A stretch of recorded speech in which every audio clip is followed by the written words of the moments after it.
lepo pozdravljeni. Za vse tiste, ki ste morebiti pričakovali zaradi dolgoročnih napovedi tukaj Izarja Lunačka, ilustratorja knjige, ki jo je napisala Lučka Kajfež-Bogataj. Naj vam samo povem, da je postal oče malo hitreje, kot je pričakoval, zato se zdaj ukvarja z malo Ružo, ampak imamo tukaj še vedno glavno akterko knjige, o kateri bomo danes govorili, Lučko Kajfež-Bogataj, in za začetek, da jo predstavim, bom kar prebrala pravzaprav, da česa slučajno ne pozabim, tale začetni uvod, ker je referenc že toliko, da se človek lahko hitro zgubi. Torej, Lučka Kajfež-Bogataj je raziskovalka na področju meteorologije in klimatologije. V znanstvenih in poljudnih publikacijah osvešča civilno družbo in še posebej mladino o globalnih in lokalnih okoljskih vprašanjih. Je redna profesorica na Univerzi v Ljubljani ter vodi Center za biometeorologijo na Biotehniški fakulteti. Mednarodno deluje od leta 2002 kot članica IPCC, medvladnega odbora za podnebne spremembe, od leta 2012 kot članica upravnega odbora GWP, globalnega partnerstva za vodo v Štokholmu, in kot članica skupine za etiko in podnebne spremembe pri UNESCO, Organizaciji Združenih narodov za izobraževanje, znanost in kulturo.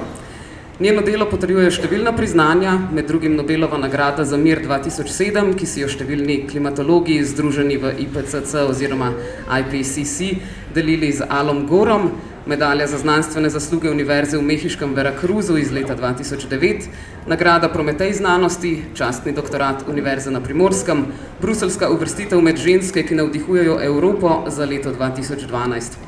No, za eno od knjig, pravzaprav za dve knjigi iz trilogije, tole pravzaprav tretji del, Planet, ki ne raste, sta tudi knjigi dobili priznanje Zlata hruška, in sicer Vroči novi svet iz leta 2013 in Planet voda iz leta 2015. Sicer pa gre, torej Lučka, lepo pozdravljena, sicer ali dela, upamo, da dela mikrofon.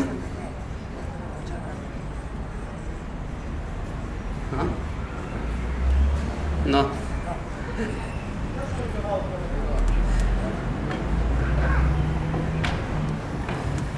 Dokler ne... Aha, zdaj se slišimo? Bomo pa malce izmenjevali. No. Zdaj pa bo, hvala. Ja, hvala za tole predstavitev, super. Torej, Planet voda je pravzaprav druga knjiga iz trilogije, ki ste v bistvu z Izarjem Lunačkom naredili v sklopu projekta Rastem s knjigo. Bi mogoče za začetek malo predstavili, kako ste prišli do tega projekta, glede na to, da se ukvarjate z mladino, je bila mogoče pobuda vaša? Ja, dejansko je imela vodilno vlogo tukaj kar javna agencija za knjigo, pa seveda tudi uredniki Cankarjeve založbe, ki so mi pomagali, da smo v ta projekt prišli, kar je pomenilo seveda po domače rečeno tudi subvencijo, da je knjiga bila, oziroma vse tri natisnjene, glede na to, da pač niso to neke komercialne uspešnice. No, ampak pri tej zadnji knjigi, Planet, ki ne raste, se mi je pa tudi v bistvu izpolnila ena taka dolgoletna želja, da bi knjige dobili tisti, ki so jih najbolj, bi rekla, potrebni prebrati, to je to spomeni mladi, zastonj. No, in dejansko je bila ta knjiga potem natisnjena v, mislim, da 17,000 izvodih in vsi prvi letniki srednjih šol, dijaki so jo dobili v knjižnici, tako da se mi zdi, da taka knjiga, ki potem pride v družino, saj ni to samo za njih, lahko naredi neke spremembe in je dejansko naredila, ker zdaj dijaki so to imeli in so tudi profesori v srednjih šolah spoznali, da lahko to tudi učbenik. In se okrog tega knjige in vsebine so se delali projektni iz različnih predmetov, sodelovanje medpredmetno, tako da je res knjiga služila temu, čemur je bila res mišljena. Tako da seveda brez tega projekta ne rastemo s knjigo, bi bilo to nemogoče skoraj, teh okoliščinah. Samo mogoče en manjši popravek, knjiga je bila kar v 22,000 naklade. Ja, dvakrat je bila, točno, ja, dvakrat je bila. Tako da še boljše pravzaprav. Ste mogoče dobili tudi kakšne odzive od mladih? Se pravi, so knjigo dejansko prebrali, ker v njej se najde tudi marsikatera znanstvena terminologija, ki je mogoče mladim še delno nerazumljiva, sicer imamo na koncu tudi slovarčke, ampak vendarle. Ja, dejansko je ta povratna informacija prišla ravno v začetku letošnjega leta, no pa tudi že lani, ko so se mladi začeli organizirati v gibanje za podnebno pravičnost. To so pač tudi tisti, ki so prvi tak resen protest organizirali po Sloveniji. No, oni so se knjigo brali in jih je nekako tudi navedla na razmišljanje malo širše, ne? Ker ta mladi dejansko vidijo, da podnebne spremembe sicer so ogromen problem, ampak da rešitve so povezane pa tudi z vsem ostalim, ne? Ker to ni edini problem, ki ga imamo. Tako da, ja, mislim, da je to neka dobra osnova, da se jaz vedno rečem mladim, ko greš protestirati, ko želiš spremembo, če sam ne veš, pa ne znaš, pa nimaš informacij, ne je to jalovo početje, ne. Tako da mislim, da so bili kar zadovoljni, no, in ni pa tako zahtevna, niti ni prelahka, no, tako da jaz vedno rečem, da so to knjige za celo družino. Super bi bilo, če bi tudi starši to prebrali, ali pa stari starši, ker mnogo rešitev ali pa tisto, kar knjige nagovarja k akciji, en posameznik težko stvari spremeni, ne. Gospodinjstvo mnogo lažje, skupina še lažje, ne. Kritična masa je za spremembe potrebna. Pa se vam zdi, da posameznik res igra tukaj vlogo? Sami tudi v knjigah pišete o tem, da bi seveda potrebovali tudi sistemske rešitve. Ima posameznik tukaj res lahko igra neko vlogo, sploh zdaj, ko se pogovarjamo o gibanjih, kot so zero waste oziroma ničelno smetenje, če prevedemo? Ja, jaz v bistvu mislim, da ja, ne. Zdaj seveda ni vsak posameznik, če se tako malo bolj izražen, poklican, ne. Ti moraš biti neka osebnost, mogoče malo imeti karizme, no. Ali pa ni nujno karizma, poglejte to Greto, ne, iz Švedinjo, pravzaprav eno tako skromno, na videz neopazno dekle, ampak za neko blazno vztrajnostjo, ne, ki je potem kompenzirala pač to nekarizmatičnost. Vse velike spremembe v zgodovini so se začele z posameznikom, ne. Ampak da se je poznalo, da se je spremenilo, seveda pa je potrebna kritična masa, ampak ta se ne zbere samo od sebe. Ne, jaz vedno tudi tako mladim razložim, da zakaj so majhni ljudje ali pa majhne stvari pomembne, ne, recimo predstavljati si, da greste na Triglav, ne, in imate v čevlju en drobčen kamenček, ne boste prišli gor, ne. To se pravi, tu zelo majhne stvari lahko sprožijo velike spremembe ali pa stvari ustavijo, ne.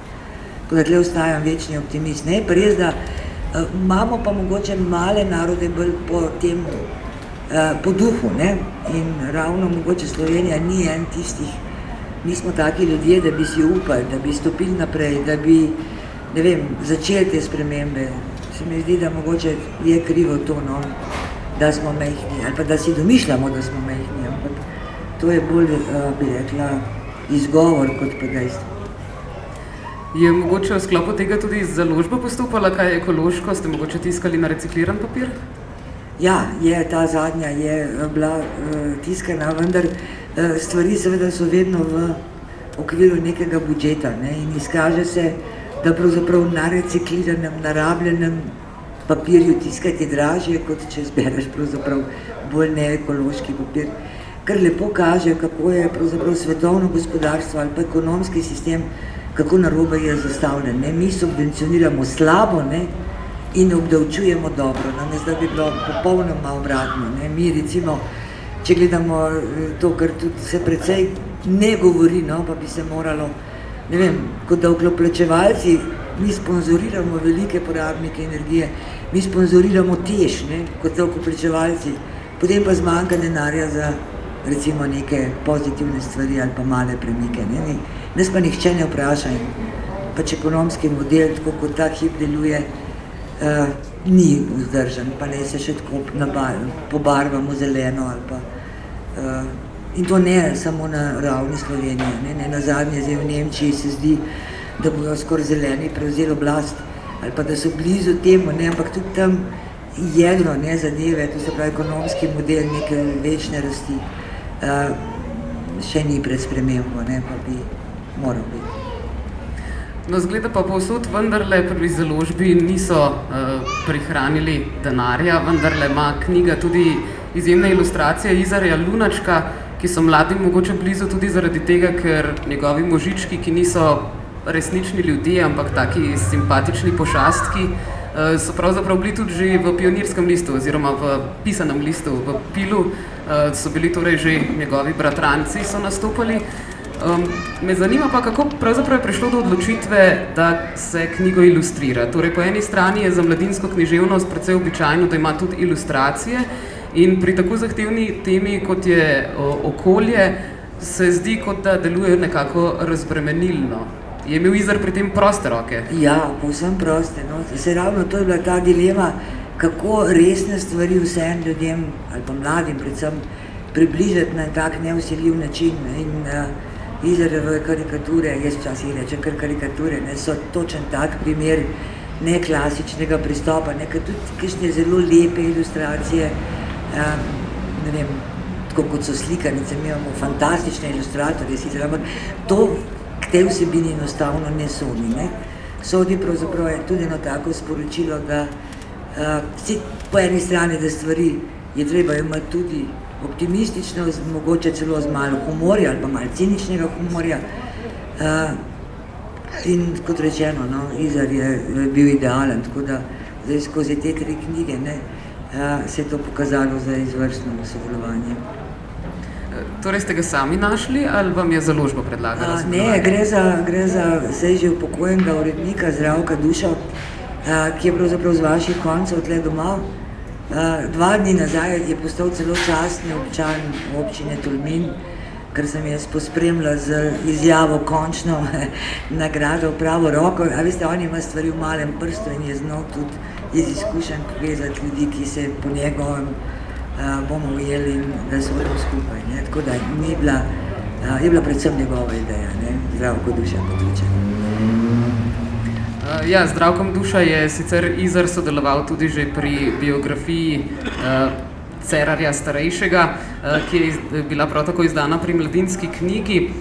No pa da ne bomo pravzaprav samo o ilustracijah, Izar mi je zaupal tudi, da je pravzaprav Planet voda njegova najljubša iz trilogije. Je mogoče tudi z vami tako? Ja, mogoče res, ker se mi zdi, da o podnebnih spremembah veliko ljudi vedo, govorijo, ne. Zdaj, prva knjiga je bila predvsem temu posvečena vodo, pa še vedno jemljemo zelo tako, kako bi rekla, z levo roko, če čisto domače rečem. Ne zavedamo se pomena, ne zavedamo se recimo naravnega kapitala, ki ga predstavlja, ne, recimo. Pogosto slišim od mladih, ne, ja, se Slovenija je pa ena boga dežela, neka nima nič naravnih virov, besečen čak je, kako nima. Ja, pa nimamo premoga, pa nimamo rude, pa nimamo zlata, pa nimamo nafte, pa mislim, halo, ne, imamo vodo, imamo čudovito podnebje še, ne. To so tako dragoceni viri, ki si jih danes ali pa v 21. stoletju lahko samo želiš. A ja, ne, potem odgovorim. Zato mogoče tudi se mi zdi sporočilna vrednost te knjige je zelo pomembna, ker vodo ne prikazuje samo kot pitno vodo, ampak jo pravzaprav prikazuje tudi skozi energetski krog, ki ga oblikuje, jo prikazuje kot sredstvo za tudi zaslužek, ne nazadnje. Mi v Sloveniji nimamo občutka, kako ljudje z vodo služijo in do neke mere je to tudi škoda, ne, ker jaz vidim Slovenijo v bodočnosti mogoče tudi kot deželo izvoznico vode, s čimer bi lahko ali pa skoraj si upam trditi služili čez desetletje, tako kot so nekoč Arabci služili z vodo, z nafto. To se pravi, vode ti ne moreš zlovdati z interneta, vode ti ne moreš narediti v laboratoriju. Voda nima alternative, ne? Če ima zdaj nafta alternativo v plinu, pa v obnovljivih virih, alternative za vodo ni. In pa še to, kar ljudem tudi nekako se mi zdi pozabljajo, da če bi gledali čas Julija Cezarja, takrat je bilo na svetu 300 milijonov ljudi, cirka, ne? Danes nas je 7,7 milijarde. Vode je pa točno toliko, kot je bilo takrat. To se pravi, tudi kapljejo nismo ekstra predelali, s to razliko, da je danes mnogo vode nepovratno onesnažene. Ne? Že to kaže na zvišanje pomena, ne, vode v ekonomskem, v socialnem, v naravnem smislu. No in ta knjiga dejansko skuša tako vodo pogledati z vseh možnih vidikov. Ne nazadnje tudi vodo kot, veste, neko kulturno izročilo, neko tako še vedno, če gledamo staro, ne bom rekla kulturo, no, mogoče bolj etnologijo, ki je kazala blazno spoštovanje do vode, oziroma še bolj natančno strahu spoštovanja do vode, ker stari ljudje so mogoče bolj razumeli, da voda tudi ubija. Voda ti ne moreš ustaviti, ne? Voda si bo vzela prostor, voda si bo vzela pot. Ne? Tudi da to upozarjamo, ne? Kako pravzaprav podcenjujemo tudi v tem smislu, ne? Da kakor je dobra, kakor je čudovita, ne? Bo vedno zmagala in bo ubila, ne? Če bomo mi nespametni. In nenazadnje je ubijanje glede vode povezano tudi z marsikaterim konfliktom, sploh v deželah srednjega oziroma razvijajočega sveta, ki jih tudi omenjate kot ravno tiste, ki imajo pravzaprav tudi najmanj sredstev za to, da se borijo proti tem spremembam. No, dejansko jaz mislim, da vojne za vodo so že, ne? To ni nekaj, kar bo.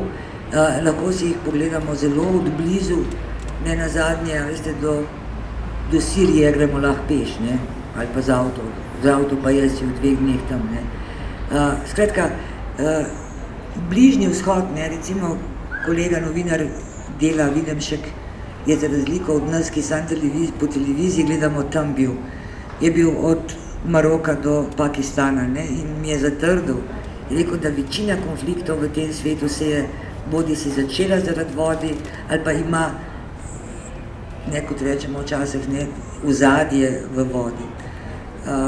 Tudi begunska kriza, ki jo doživlja Evropa, je v mnogo kakšnem detajlu močno povezana z vodo. Naprimer, ko mi gledamo Sirce na naši meji, ne, se nam zdi, da so Sirijo zapustili in šli proti Evropi. To ni bilo res.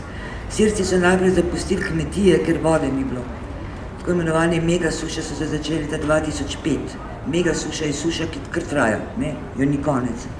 In oni so šli najprej v Damask, niso šli ven, so šli pač v svoje glavno mesto, pričakujoč, da bojo tam službe, da bo tam nekaj, ne, za preživeti. In ko je Damask počel po šivih, so šli, ne. In seveda tudi, če gledamo Palestino in Izrael, to lahko še tako zamaskiramo v neko vero, pa boj za karkoli že, tam je boj za vodo, ne. In ubogi Palestinci pa živijo na vodi, ne. Vsa voda, ki tam je pod Palestinci. In seveda Izrael nikoli ne bo odnehal in bo Golan hotel imeti zase, ker brez vode ne gre, ne. Pa bi lahko o vodi tudi med Indijo in Pakistanom. Ne, se to niso vojne, ker bi se streljali zaradi vode samo, ampak napetosti, ki so pa jutri lahko vojne. Ne. In seveda tudi tega se ne zavedamo, da človek brez vode zdrži 4 dni. Zdaj celo šalim včasih, ko imam študente tam pri 20-ih, ne, pa si iščejo partnerja, pa seveda ne študirajo samo in premišljajo, a je zdaj ta partner pravi zame. Pa jaz včasih rečem, no, sej, če ne veste, ne, pejte nekam, pa 4 dni boste brez vode, ne. Pa se bo zelo hitro izkazala, je zdaj to vaš partner ali ne. A se boste znali, ne, organizirati, pa imeti to radi, da boste to zdržali. Ne, in tega se ne zavedamo. Tako da, knjiga, ki res kompleksno skuša vodo zajeti. Zdaj, pri takih knjigah se potem dostikrat si rečemo, no super, da je vsaj nekaj dobilo tudi medijsko pozornost, ker naprimer ljudje, ki imajo veliko več medijske pozornosti, če za primer vzamem naprimer trenutnega ameriškega predsednika Donalda Trumpa, ki globalnih sprememb pravzaprav ne priznava, oziroma na domačem terenu naprimer tudi Branko Grims nenazadnje. Mislim, da je ravno, če spomnim, pretekli teden po internetu krožil njegov tweet, kjer je zatrjeval, da je še en dokaz, da globalnih sprememb ni, to, da je na Triglavu še vedno približno 3 metre snega. Kako dobiti več medijske pozornosti pri nekih znanstvenih dejstvih za primerjavo proti tistim, ki pravzaprav vztrajajo pri populizmu, oportunizmu, v bistvu pohlepu, ne nazadnje? Zdaj seveda za tem ne bom zdaj krivila medijev pa družbenih omrežij, ne, ampak zakaj prosperirajo ljudje, ki govorijo neumnosti, ne, recimo, fizikalno gledano, ali pa ne resnice, no, tudi ne nazadnje, se lahko tako rečemo, laži. Seveda, problem je, zakaj uspejo, zakaj jih sploh nekdo bere. Zato, ker se tudi tisti, ki bere, ne ve, ne. Tako da, ključna pozornost bo takrat, ko bo ozaveščenost ali pa znanje, ne, o problemih toliko veliko. Tako da jaz ne vidim nobene druge poti, ker ko nekaj veš, potem lahko nekdo ti trobi karkoli, ne bo šlo tle noter, tle ven. Ko ne veš, ne, si ranljiv, si poslušaš, ker morda pa je nekaj na tem, ne. In večina problemov, ki jih danes imamo okoljskih, je pravzaprav zelo zapletenih fizikalno-kemičnih problemov, ki jih zelo težko dojamemo v celoti, če nimamo nekih dobrih osnov fizike, kemije, biologije, če hočete, ne. In ta znanja so pravzaprav skozi izobraževalni sistem se mnogokrat zgubila, ne. Sploh pa na odločevalski ravni se zgubljajo, ker tam imamo družboslovcev veliko ali pa več, ne, kot naravoslovcev. Pa še naravoslovci smo ponavadi tako, ne vem, predstavljeni kot neki čudaki, ki se tam nekaj ukvarjamo z enačbami pa neki številkami, ne, medtem ko družboslovci pa imajo to miselnost, filozofijo, oni razvijajo pogled na svet, skratka strašna nadgradnja na tem, kar počne naravoslovec, ne, tako da, ja, zelo kompleksno je in več pozornosti, več razumevanja je edino znanje se začne pa pri mladih ljudeh in ne nazadnje, jaz to znanje mladega človeka vidim tudi kot vpliv na starejše, ne, ker koga pa, če ne otroka, starši poslušajo, če go stari starši poslušajo in en, ne vem, mlad človek pravzaprav upravlja za nazaj z 2 generacijama, z informacijami ali pa z svojo gonilno silo, ko nekaj hoče. Ne, žal tudi ne upravlja z nami, ko hoče napačne stvari, ampak pustimo to, ne. Zato je moja ideja mladi in še enkrat mladi, ki spremembo lahko relativno hitro, ne, prenesijo. Vsej tisti, ki so danes stari mogoče 15-16 let, čez 2 leti bojo volivci, čez 5 let lahko ustanovijo zeleno stranko, ne. Te procesi grejo hitro, ko enkrat delaš za ozaveščanje mladih. Sicer pa imajo mladi nažalost še vedno zelo malo priložnosti tekom obveznega izobraževanja, da se pravzaprav z ekologijo spoznajo. Sami ste rekli, da so vaše knjige uporabljali kot učbenike, kar pomeni, da predtem očitno takih učbenikov verjetno sploh ni bilo na tem področju. Mogoče veste, pri katerih predmetih se to uporablja? No, ko se je šlo za medpredmetno povezovanje, je bila recimo dober vzgled gimnazija Ptuj. Tam so povezali vse, celo angleščino, ne, ker so pravzaprav izrazoslovje, ki se tle pojavljajo, ne, so imeli, recimo, kakšni prevodi so bili narejeni prvič za te knjige, ne, recimo blaženje podnebnih sprememb, pa angleška izraz mitigation ali pa resilience, odpornost na, no, tako da so imeli tudi pri angleščini lahko povezavo, ne, sej tuj jezik se lahko učiš, ko govoriš o podnebnih spremembah ali pa umetnosti ali čemarkoli. Tako da na koncu so celo tako pripravili dan, ne bom rekel dan te knjige, ampak ko so eden drugega poslušali in ugotavljali. Seveda učbenikov manjka, ne, manjkajo tudi kurikulumi, ki bi bili bolj moderni, to seveda ugotavljajo povsod na vseh nivojih. Je pa seveda tudi krivda ljudi, ki so sposobni pisati učbenike, ne. Zdaj, če govorimo o nekih bolj naprednih učbenikih, ponavadi govorimo zdaj o znanstvenikih, ki morajo za hip sestopati iz svojega prestola in to knjigo napisati na način, ki bo razumljiv mladim, recimo, ali pa poljudno. To ni lahek posel. Pa še malo talenta moraš imeti, ne, zraven. Predvsem je pa to čas, ki si ga ne vzamejo. Zakaj? Zdaj pa druga plat medalja. Kako je znanstvenik v današnji družbi biti? Seveda rabiš denar za raziskovanje, ne? Da denar dobiš, moraš se izkazati, da si kaj dobrega že naredil. In naša država ceni izključno angleške članke. Se pravi, v vrhunskih revijah. Te knjige v moji cenitvi mene kot znanstvenika v točkovanju, ne, recimo, moraš imeti 200 točk, da lahko kandidiraš za nek projekt. Tole prinese pol točke. In jasno, da noben mlajši znanstvenik, ki mora kariero narediti, ne bo šel to pisati. Ko si lahko starejši, recimo, prvošmo, ko imamo že točk dost, ne, recimo, ali pa nekdo, ki ve, da je to pomembno. In to je težko, ne. Tako da tudi tle senca pade na tiste, ki bi morali to pisati, pa ne pišejo, ne. Se jih ne upravičujem, ne, pač si je treba vzeti čas, se ima leto tudi kakšen dan, ko pa gre za to. In ne delamo, ne, in potem tisti, ki pišejo učbenike, običajno zakomplicirajo stvari, ne, ker no, to je težko pravzaprav enostavno povedati, ampak če nisi samozavesten, ne, če nimaš dovolj znanja, enostavno ne upaš preprosto pisati. In pišeš bolj zapleteno. In potem imamo take učbenike za srednje šole, da mene kap. Ne, ko recimo kemijo ali pa biologijo si želim kaj prebrati, jaz nič ne razumem, ne, z 2 doktoratoma, pa si rečem, zdaj bo pa to en 16 let star otrok, poln hormonov, maja, absolviral in zraven še navdušil nad tem. Se ne bo, ne. Tako da celotno pisanje za mlade pravzaprav nima pri nas neke resne šole. Mi bi morali imeti neko šolo pisanje za mlade, ne vem kje, ali na filozofski fakulteti, ali za tiste pisce, ki so že uveljavljeni, no. Tudi jaz vsega ne vem, to je improvizacija, a ti uspe, a ti ne uspe, ne. Ja. Ni enostavno. Mogoče zato mladi lažje in hitreje pridejo do kakšnih internetnih člankov in potem najdejo na primer Elona Muska, ki s svojim vesoljskim programom hoče na Mars zaradi tega, ker trdi, da življenje na Zemlji ne bo več mogoče. Tudi kot ena čisto drugačna možnost razumevanja sprememb.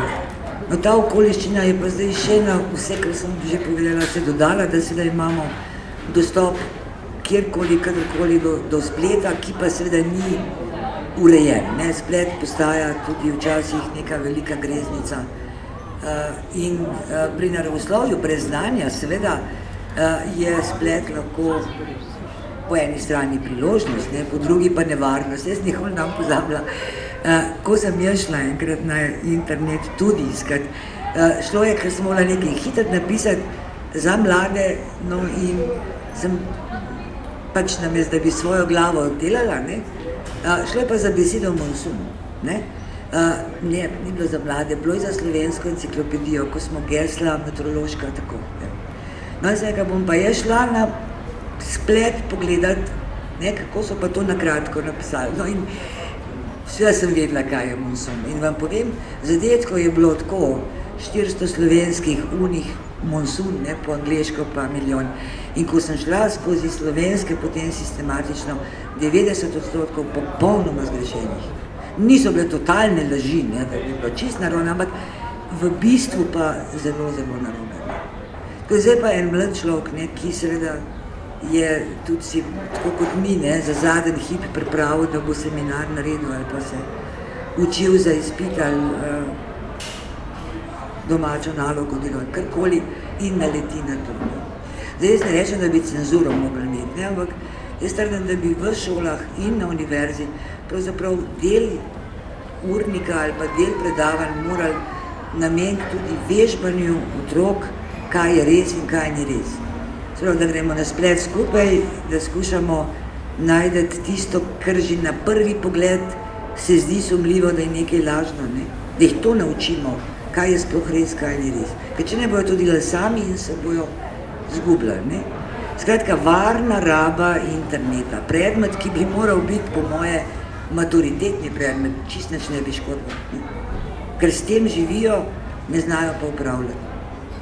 Tako je, ker potem so mladi pod vplivom nekega strahu, neke panike, kaj se dogaja, imajo ogromno nekih informacij, mogoče bi jih pa lahko pravzaprav že na vprašanja o vodi zanimirali na ta način, češ zdaj pa poletje, proti UV žarki se moramo braniti sončno kremo, ampak zaradi nje umirajo korale, kaj storiti sedaj? Ja, dejansko je to, kar sem govorila v tej zadnji knjigi Planet, ki ne raste, ta knjiga seveda pa povezuje zdaj to, kot pravite, ne. Ti ne moreš ene stvari rešiti na nespameten način ker bo potem udaril problem nekje drugje. No, recimo v tej knjigi je mogoče še boljši ta primer kreme za sončanje, ki potem ubije nekaj tretjega na drugem koncu sveta, primer recimo biogoriv. To se mi zdi en tak primer. Seveda, Evropa je rekla biogoriva, ja, ne, zato zakaj? Da ne bomo nafte uporabljali, da bomo zmanjšali izpuste toplogrednih plinov, skratka, da bomo podnebne spremembe krotili. Seveda, za biogorivo rabiš gnojila, rabiš vodo, rabiš zemljišča. To se pravi, ti 3 druge naravne resurse, ki so ravno tako omejeni, pa že pod pritiski poslabšaš zato, da en problem rešiš. Tako se enostavno ne dela. Ne? Dosti boljš ukrep Evropske unije bi bil, da bi dejansko uzakonila prepoved zavržene hrane. Ne? Da bi bil ti kaznovan, ne? To je moja recimo ena taka božna želja. Da bo tako, kot sem kaznovana, ne vem, če peljem skozi naselje 50 na 40, ne? Da če te dobijo, da dejansko vržeš hrano v smetnjak, si kaznovan in to z velikimi kaznimi. Namreč, če to ne bi delali, rešujemo polja, rešujemo vodo, rešujemo energetiko. Ne? Nič zavržene hrane je 5 dobrih učinkov, medtem ko biogorivo pa 1 dober pa 3 slabe. Ne? Skratka, cost benefit, ne? Mi moramo tudi pogledati, kaj se splača. In zato tudi ekonomiste rabimo, ne? Saj ne moramo samo fiziki rešiti svet, ampak ekonomiste, ki gledajo malo dlj kot samo, koliko bo BDP to leto zraslo, ampak gledajo, koliko BDP-ja nam odnesejo poplave, nesreče zaradi dolgoročnih vplivov. Ne? In tam se grebemo za 0,5% BDP gor, pride poplava, pride suša, 1% BDP gre. Ne? Veste, to ne gre. In te proporcije v prihodnosti bojo samo še višji v korist nespametne porabe sredstev pa tudi kakovosti življenja. Ne. Kritični ste pa tudi do geoinženiringa, ki gre pravzaprav na podoben način, naprimer rešimo zrak, s tem pa bi pravzaprav naprimer uničili morja, globokomorske pravzaprav živelj in pač tudi posledice, ki bi se potem v morju kazale, čeprav bi s tem reševali naprimer podnebje. No, geoinženiring je tema, ki je ena tipičnih tem, ki je naprimer na spletu dobila neslutene, bom rekla, sledilce, ampak privržence teorije zarote, ne, če odprete, ne vem, vsak avion, ki leti čez Slovenijo, že nekaj spušča, ne, NATO nas načrtno škropi, pa potem toča pada. Mislim, nebuloze resnično take, da ne moreš verjeti. K sreči, no, je večina geoinženiringa na papirju, ampak že to, da je na papirju, je dosti grozljivo. Veste, tudi seveda znanstveniki imajo vso pravico razmišljati o nekem planu B. Ne? Če nič ne bo delovalo, kar se zdi, da bi moralo, kaj pa če bi potem skušali Zemljo recimo spraviti nazaj v red z nekimi posegi v klimatski sistem. Zdaj geoinženiring, da mogoče recimo kakšen primer, no, da si boste znali predstavljati.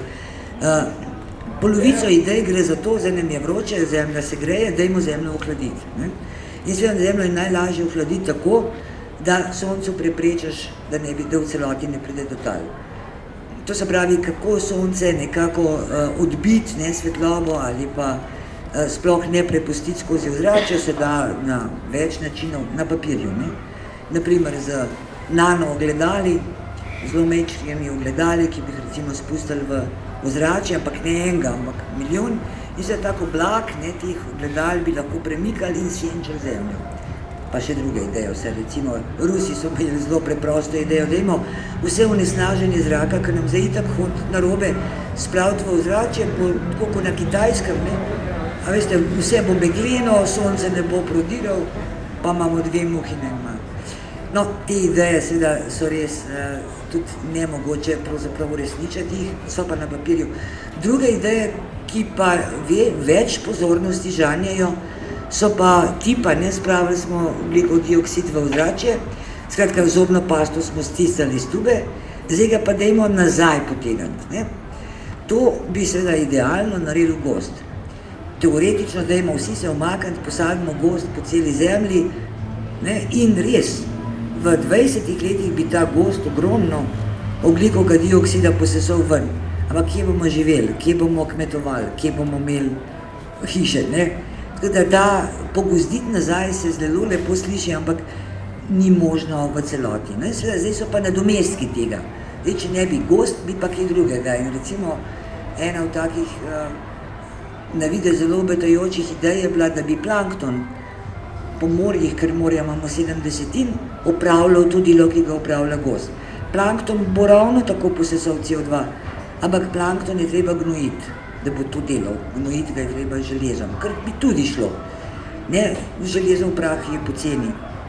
Ampak problem je potem, kam za planktonom. Ne, zdaj bo plankton zrasel in plankton odmre, kam pa zdaj. In seveda na papirju vsi upajo, da bo tako primerno lepo potonil, pa pojkar tam, ne, počakal, pa bo nov plankton prišel. Seveda ne bo potonil, ker zlepa in lahko naredi seveda ekološko škodo nekje dol. Probat pa ne moremo. Mi zemlje ne moramo dati v eproveto ali pa v laboratorij, ne, pa bomo malo probali, kako se obnaša 3000 metrov nekaj pod morsko gladino.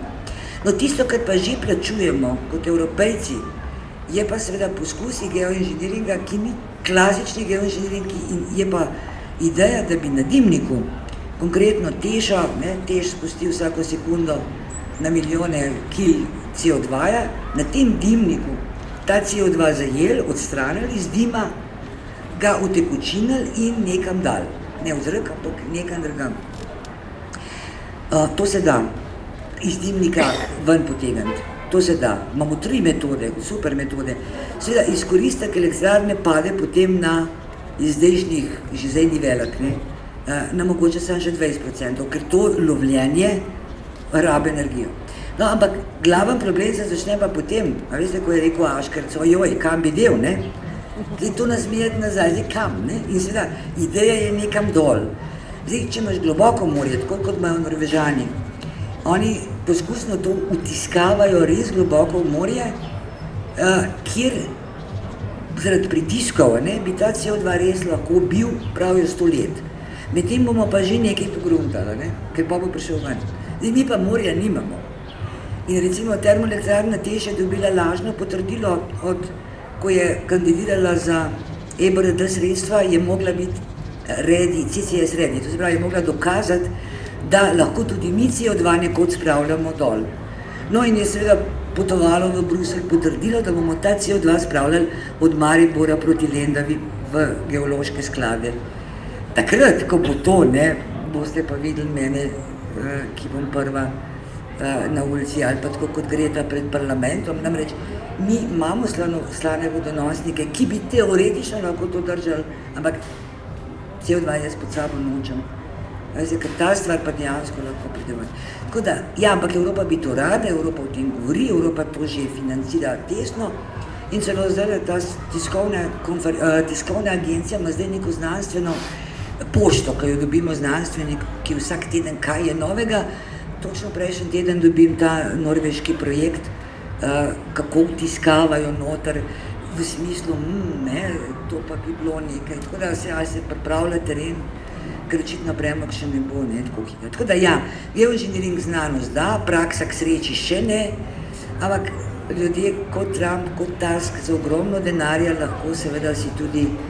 In tukaj pridemo pa na etiko, ne, ravno ta moja vloga pri UNESCO je bila, da mi pravzaprav moramo napisati neka etična pravila, do kje lahko gremo, ne. A je zdaj to etično, da bomo mi najprej smo grešili, ko smo CO2 spuščali, pa recimo, da nismo vedeli, saj moj oče ni vedel, ne? Mi vemo zdaj, da to ni dobro. Zdaj imamo pa mi si lastili pravico nekaj popravljati sistem, sejati Boga, ne. Tako da dokler ta etična pravila niso napisana, sprejeta, razumljena, ne, je geoinženiring velik ne. Ampak spet ljudje o tem ne vedo iz spleta stvari, ki pa seveda niso res, ne, ki so pa izmišljene, ne, in pa smo spet tam, ne. Kdaj in kako se bodo to ljudje naučili? V šolah tega ni. Kako bo en poslanec, Grims ali kdo drug to vedel? Saj se ni to učil. In tudi ko bomo poslali zdaj nove ljudi v bruseljski parlament, ali pa ko smo jih v naše odločevalske vrste sprejeli, ali smo jih poslali v šolo, oni bi mogli imeti 3 mesece šole o stvareh, o katerih bojo pa odločali. Nič ni narobe, da reče, pojma nimam, ne vem, mi se to nismo učili. Ampak narobe je pa, da se tega ne naučiš, ko je čas. Tako da, takele knjige bi morali ne nazadnje tudi politiki prebrati, na skrivaj, ki piše za mlade, ampak jim ne bi šlo. No, pa ko že govorimo o etiki, kaj pa etika, naprimer posameznika na nekem čist mikronivoju, ko govorimo tudi o zdaj zelo aktualnem, naprimer inštalaciji klimatskih naprav, o katerih tudi govorite, kjer gre za podoben cikličen proces, kjer se po eni strani v svojem lastnem stanovanju borimo proti temu vedno večjim vročini, ampak hkrati prav s klimatskimi napravami tudi višamo temperaturo mesta. To je tipičen primer verižne reakcije, ne? Ena klima bo rodila drugo klimo, ker bo sosedu tako vroče, ker mu bo vroče že od zunaj, zdaj mu bo pa še sosed upihaval bistveno še bolj vroč zrak in seveda se potem odloči še on za klimo in potem je cela ulica ali pa cel blok. Ne? In seveda prodajalci klim to dobro vedo in je politika jih v določenih obdobjih, ko so bili določeni ljudje na oblasti, tudi podpirala, ne? To je bilo. Po volitvah je bila že klima petek prekidana, ne, takoj pred univerzami. No, kakorkoli že, to je slaba rešitev, iz več razlogov. Prvi razlog seveda je, ker to stane, ne. Računi za elektriko so bili včasih v Sloveniji veliki pozimi, ljudje, ki imajo klimo, pogledajo na račun poleti, ne. To stane. Drugič seveda je s tem, dokler imamo elektriko iz premoga, klima gre samo na elektriko, ne.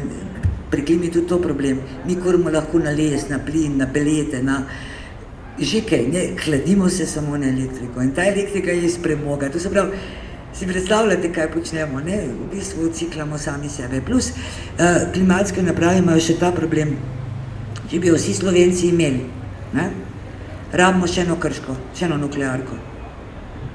Nikaj, nimamo toliko elektrike polet, da bi lahko to vzdrževali.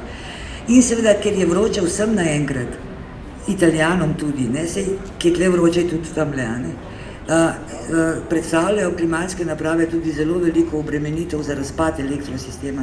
To se je zgodilo že dvakrat, tik pred tem, namreč, ko je vroče, je tudi suša. Se ne more biti vroče, takrat, ki je veliko vode. To pomeni, da imajo termoelektrarne, hidroelektrarne malo vode, plus jedrske se ne morajo hladiti in jih zapirajo, ne. In takrat imamo perfektno situacijo, da razpade sistem, ker pa bi v današnjem času, se smešno sliši, pred 30 leti bi razpad trajal par ur, pa bi nazaj vzpostavili sistem. Danes bi trajalo par dni. Zdaj, gospodarska škoda, ki bi nastala, si predstavljate 3 dni Evropa brez elektrike, to je hujška, če bi Marsovci pristali. Tako da, posebej zato, ker so rešitve recimo zelo naravne, ne? Vsi vemo, kje je jug lastne hiše, vsi znamo posaditi drevo na jugu, vsi znamo bršljan posaditi, ki lahko po južni steni gre, vsi vemo, da je dobro imeti senčila, vsi vemo, da je treba zračati po noči, to ni nobena nova tehnologija in s tem zelo, zelo veliko rešimo. Seveda otroci, bolniki, bolnice, tam se pa logično odločimo za manjše zlo. Ampak to je spet neka rešitev hipna, ne tako kot, ne vem, delanje tehničnega snega. Ja, bomo mi še kar naprej smučali, bomo pa delali. Veste, koliko tehnični sneg, to je tako kot klimatska naprava. Rabiš vodo, rabiš energijo, da francoska smučišča delajo na polno, ne, v času podnebnih sprememb, je spet ena jedrska več, ne. Brez nič ni nič, ne. Tudi letos vprašajte Cerkno, vprašajte naše smučarje, ne, koliko so zaslužili in koliko so vlagali v to. Samo denarno zdaj govorim. Kaj šele potem, ko je spremenjen vodni režim, pa ne, najboljše je bilo na Pohorju, sem mi zadnjič razlagal, da zdaj je pa, ker tehnični sneg je tudi drugačen, mimogrede, no, še malo vodi, ne, in ni hotel skopneti, in zdaj so isti, ki so ga delali, kidali ta sneg, ker so hoteli pa kolesarsko progo odpreti, ne, je bilo, ni krasno, ne, pa ga pa kidaš, pa predspravljaš, ker ti je pa na poto, ne. To niso naravne stvari in vzdrževanje smučišč z umetnim tehničnim snegom je za tista smučišča, ki imajo 100 dni naravnega snega in potem podaljšajo sezono. Ne pa za tiste, ki nimajo snega. To je logika, ki jo imamo mi v glavah, ni neekonomska, kaj šele ekološka. Tako da, veste, od klime do tehnične snega je majhen korak. Mogoče na tem mestu kakšno vprašanje iz publike? Kakšen komentar mogoče? Če ne bi za komentar prosila vas še v zvezi, da se vrneva spet malo nazaj k vodi. Nedolgo nazaj so se dobile države, ki imajo del svojega ozemlja v vodah Antarktike. Razen seveda Amerika pri tem pričakovano ni hotela sodelovati. Koliko se pravzaprav ti sporazumi potem dejansko udejanjijo in koliko časa se vam zdi, da bi potem dejansko potrebovala Zemlja za to neko okrevanje? Govorimo tukaj o tisočih letih, govorimo o dejanski spremembi, ki bi se lahko zgodila naprimer v prihodnjih 5-10 letih. Zdaj mogoče najprej komentar na mednarodne sporazume. Imamo neki, ki delujejo. Recimo Montrealski protokol, ozonska plašč, prepoved snovi, globalni konsens, da bomo zakrpali ozonsko. To deluje. Prepočas, ampak deluje. Ampak zakaj deluje? Namreč, ko se je pa takrat pregovarjalo, dajmo opustiti te kemikalije, je bila pa Evropa tista, ki hotela. Amerikanci so lepo prosili, Evropa, dajte nikak, ne. Tako da ta zgodba o zeleni Evropi, veste, ima zelo kratek rok trajanja. No, ampak potem so se pa v enem mesecu zmenili. A veste zakaj? Ker je industrija našla nadomestek. Našli so nadomestek in je bilo poj tovarni čisto vse, a da v sprej navaren plin, a da pa ta nov. V enem mesecu so bili vsi dogovorjeni, ko je bil nadomestek. To se pravi, ko gospodarstvo ne bi trpelo škode. Zdaj za nafte nadomestka ni. Žal, ne? Zato ne, ker vsak obnovljivi vir energije ne more rab toliko prostora, nafta ga pa v enem sočku, ki ga neseš takole, blazno energije na kupu, ona je pa razpršena. To je prav, substituta ni in mora sama industrija se prestrukturirati. To se pravi, manj porabiti, biti bolj učinkovita, delati druge stvari. To pa ne gre v enem mesecu. Zakaj govorimo o industriji? Zato, ker politiko usmerja industrija. Sejo ne Trump, pa ne vem, naš Šarec, pa to so pač eni ljudje, ki se kažejo nam. Ampak na dolgi rok tudi Angela Merkel, sej ni ona toliko dobra, ampak je pač avtomobilska industrija nemška si jo zbrala kot maskoto, tako kot za olimpijske igre, ko zberemo, ne vem, lisičko pa vučkota, mislim, tako je, bodimo odkriti. In zato te sporazumi ne morejo zaživeti, ker industrijo je strah tega koraka, ki je mnogo večji kot samo zamenjava energetike.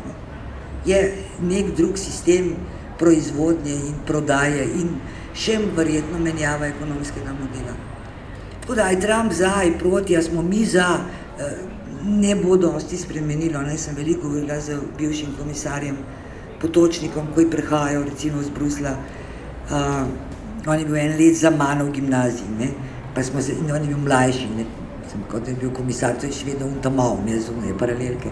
In je razlagal, kako je biti komisar za okolje, ko je industrija zadaj, ko je Kitajska tista, ki narekuje recimo trg solarne energije, kako je Evropa majhna, kako Evropa pravzaprav hodi prositi Kitajce, da bi karkoli že, Tako da politika je izjemno odvisna in povezana z industrijo. In dokler ta se ne odloči, se mora odločiti pa relativno globalno. Se ne more ena firma reči, da bomo pa mi nehali plastiko delati. Če jo bo vsi drugi, recimo, bo ta firma propadla. Bi se pa lažje odločili v industriji, če bi bil pritisk. Pritisk mora priti od kupcev oziroma od ljudi. Pa smo spet pri protestu, bojkotu, pri zadevah, ki jih moramo spraviti skozi mi. Mi, ne oni.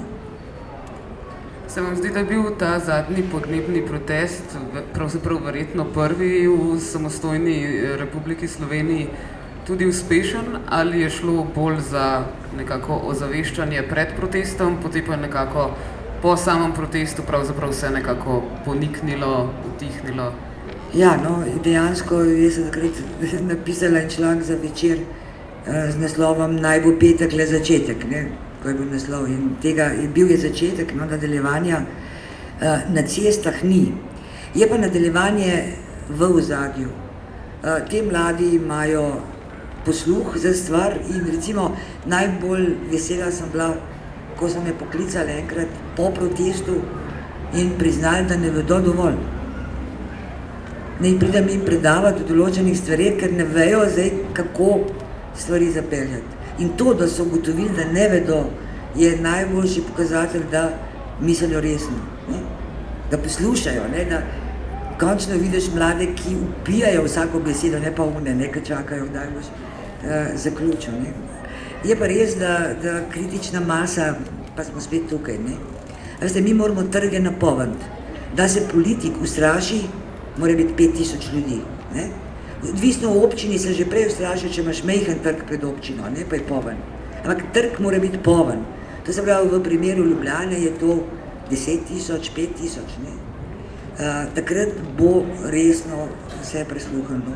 In pa seveda dost jasne zahteve, ne, kaj želiš. In uresničljive zahteve majhnih korakov. No, to pa mladi težko razumejo, ne. Oni bi zaprli, ne, ukinili, zamenjali. Radikalno ima manj možnosti, da zmaga. Predvsem pa vztrajnost. Ne. Pri tem imamo pa tudi mi, ki smo tukaj le zelo veliko vlogo, ne. Dajmo jih podpreti. Z znanjem, recimo, z spodbudo, z nekimi nepavšalnimi ocenami, jaz se bi sam šolo šprical, ne. Veliko tega je bilo med starejšimi, veste, tako čutiti, ne. To je pravzaprav edino, kar imamo, ne. Jaz ne vidim, da bo nek nov rod politikov se zbudil in pojavil, ki bo reševal stvari, za kar so poklicani, ne. Pod pritiskom pa bodo. Mislim, da je bila to super sklepna misel. Imamo pa tudi vprašanje iz publike. Jaz sem imela. Poglejte, jaz gledam to ves čas radensko. Glavno, ali ima stroka pri prodaji naravnih bogastev kakšno besedo? Prvič naravoslovci, drugič ekonomisti in tretjič država. Ali smo pri Radenski nismo prodali tehnologije, nismo prodali strojev, ki itak grejo faliti v par letih, ampak smo naravno bogatstvo za večno. Kaj je bilo s tisto ceno in če je kdo tam sodeloval in rekel ne? Ne, stroka, veste, kar se tiče vodne stroke, sploh ne. Ampak jaz se bojim, da tudi ekonomska stroka ni razumela, kaj počne, ker problem pivovarn, ne, saj nisem radenska, ne, je ta, da mi smo zakonsko imeli združeno nepremičnino plus koncesijo. To je bilo eno. Mi bi to mogli ločiti. Ti lahko kupaš stavbo, ne, lahko kupaš delavce, stroje, polnilnico, ne moreš pa avtomatično dobiti koncesije. Tlele seveda so pa avtomatično dobili zraven 25 let ali pa 30 let. Ne. Tisti, ki je tako razmišljal, ne, je bil ali toliko neumen, ali toliko pokvarjen, nikakor pa ni nikogar vprašal. Vse so Hrvati isto naredili. Recimo Coca-Cola v Sarajevu, ko so jim vodo kupili za 99 let, mi smo vsaj za 30. Mislim, vse to ni, da bi se, tudi to je skoraj za večno. Ne? Ampak stvari se dajo tudi razveljaviti. Na našem, kako je tisti film, tukaj smo mi gospodar, ne? Pa naj parlament sprejme zakon, da pri nas koncesija ni več vezano na prodajo to. Pa se bomo malo kregali, pa bomo mogoče na koncu prišli za 15 let ven damo ali pa za 10 let. Ampak mi se ne upamo zoprstaviti pač kapitalu, če tako rečemo. Ne vprašajo odgovor. Ampak je pa tudi res, ne, da recimo jaz velikokrat ljudi, ki skličajo civilno iniciativo ali pa so nekaj proti, ne, se zberejo šele, ko pride buldožer. Prej je ta ista stvar na občini razgrnjena kot prostorski načrt. Nikogar ni, ne. Potem, ko je pa sprejeto in pride buldožer, smo pa vsi vznemirjeni. Kaj hoče povedati? Mi ne sledimo niti, kaj politika dela, pa imamo v demokraciji vso pravico. Jaz vedno pravim, v ulici ali pa v mestni četrti, ne, je 1000 ljudi. En teden bi mogel biti eden dežuren. En teden žrtvovati in hoditi vsak dan na občino, a je kaj novega, a se koncesije, a se kaj odloča. In obveščati ljudi, da bi ustavili slabe odločitve. To pravico imamo, ampak se nam ne ljubi, ne. Kdo pa gre, ne. Potem seveda, ko vidiš buldožer, ne, ponavadi so pa vsi po konci. Ne. To, mi ne znamo pravzaprav izkoriščati te pravice do odločanja, ki jo imamo, ne. Ampak spet nimamo tradicije, mi smo čakali na deklico demokracijo, ki je prišla pa to naredila, gledala pod prste, kontrolirala, obveščala jo ni. To smo mi, ne? Mladi so, že s tem, ko ne hodijo na volitve, ne? Pravzaprav so potrebni opolnomočenja, da morajo. Ni lušten, ne, gledati pod prste, ampak če si delo razdelimo, ne, ja, en teden na let, kaj je to? Da se ti žrtvuješ pa hodiš gledati, pa to. Ampak spet je ena stvar, ki se mi zdi tudi ključna za reševanje vseh problemov in Slovenije manjka, to je zaupanje. Ne, mi bomo rešili tudi nek nov ekonomski model, ko bomo imeli drugačno, mogoče bolj delitveno ekonomijo, z zaupanjem. Da boš sosedu zaupal, ne? Da bo on v tvojem imenu tudi, če ti ne boš glih zraven, enako povedal, enako deloval. Ne vem, kje smo ga zgubili, ne? Kje smo zgubili zaupanje v skupnost. Ne? In tiste skupnosti, ki to imajo v Sloveniji, imamo občine, ki prosperirajo, poglejte jih, ne? Ampak ključno, ko greš tja, vidiš, kako ljudje si zaupajo. Kako zaupajo županu, kako župan zaupa, ne vem, svetnikom, kako svetniki zaupajo ljudem in vice versa. Malo bolj obširen odgovor, ne? Ampak majhen hočem povedati, da smo si sami krivi. Nismo bili pa pripravljeni na trenutek, da bo to šlo v enem letu, a ne? Vse pa bo. Mogoče je čas še za zadnje hitro vprašanje, če ima kdo. Izvolite. Nisem se mislil pravzaprav oglasiti, ampak pogledajte. Toliko študij pa vsega tega je z vaše strani, od Pluta, stranke pa nimamo. Kako nimamo v Sloveniji stranke? Namreč odloča politika. Vi govorite, ja, ljudje se bodo to, ljudje se bojo oni. Plut mi vedno pravi, ja, se bodo to mladi naredili to stranko. Stranke nimamo in Slovenija nima zelene stranke. Nimamo nobenega programa zelene tehnologije, samo govorimo. Umanotera recimo je tu pri in vi ste že tudi koliko člana napisali, ampak to nič ne pomeni. To ne pomeni nič. Mi nimamo stranke, politično je treba odločati v nove stvari. In politično se reče, plastika ne bomo imeli, tega ne bomo imeli. Mi pa to, kar nekaj govorimo, pa se gre per partes, delo po delu. Enkrat bomo palčke učinili, enkrat on in tako tretje. Povejte vi meni. A ste vi kdaj kandidirali za kakšno stranko osebno? Vsak mora sebe najprej vprašati. Čakajte, samo moment.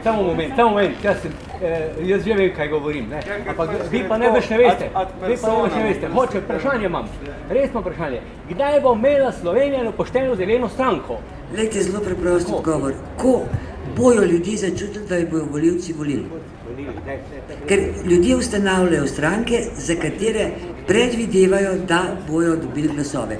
Poglejte, vse novo ustanovljene zadnjih 5 let, točno tako so naredili, so Slovence pogledali, pa so rekli, tole bo šlo skozi. In je šlo do premierskega mesta. Ne? To zdaj, spet smo pri ljudeh. Tudi zdajle, kdo od vas je volil Uršo Zagojznik s preferenčnim glasom? Je bila na seznamu, ne? Pa je dobila ne vem koliko. Recimo ženska, ki je absolutno, ima znanje, ima vse. Koliko je dobila preferenčnih glasov? Moj oče, ki je kao sledil, ne, kampanji, jo je sploh zamešal z eno drugo Uršo, ker je bilo več Urš, ne, recimo. Ne bi jo volili, zato jo nimamo. Tako da tle je en tak, mislim, da se vse pri volivcih začne, ne pri tem. Končen koncev tudi na drugih volitvah ni več dobila tudi zelena, ko je še bila. Tako da jaz bi bolj razumela to kot izziv volivcev, kot unim, ne. In ker volivce zanimajo druge stvari ta hip, ne, ko bomo neko kontroverzno temo, begunci ja ne, poboji ja ne, 50 ljudi bo prišlo volit, ne. Ko bomo pa rekli plastika ja pa ne, no pa, ne. Povezano je, no, to je moje mnenje, no. No, preden še zajadramo do naslednjih volitev, do takrat je še kar nekaj časa, tako da imamo čas si tudi za premisliti in pomagati tudi našim mlajšim in starejšim. Bi se vam na tem mestu zahvalila tako vam, dragi poslušalci, gledalci, kot tudi vam, Lučka Kajfež, Bogataj, da ste bili danes tukaj z nami, da smo lahko o teh tematikah spregovorili. Če bi želeli kaj več prebrati, trilogijo je izdala založba Mladinska knjiga. Ker zdaj sledi že naslednji pogovor, pa se vam torej iskreno zahvaljujem in lepo se imejte. Hvala. Hvala.